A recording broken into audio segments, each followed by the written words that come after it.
মারা গেছি। আজ কত বছর হয়েছে, এখনো আমি উদ্ধার হতে পারলুম না। আর বুড়ো বয়সে মরে গেছি, কেউ আমাকে বিয়েও করলো না। কিন্তু এই অবস্থায় আমাকে তো কেউ বিয়ে করবে না, বিয়ে করার শখটা আমার মিটলো না।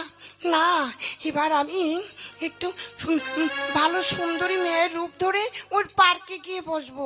তারপরেই আমি কোনো ছেলের সঙ্গে ভালোবাসা করে বিয়ে করব। আমার বিয়ের শখটা, বিয়ের স্বাদটা আমাকে মেটাতেই হবে। এবার আমি একটা সুন্দরী মেয়ের রূপ ধারণ করব। যাই, এবার গিয়ে আমি ওই পার্কে বসবো। পার্কে যদি কোনো ছেলে আসে, তার সঙ্গে আমি ভালোবাসা করব, তাকে আমি বিয়ে করব।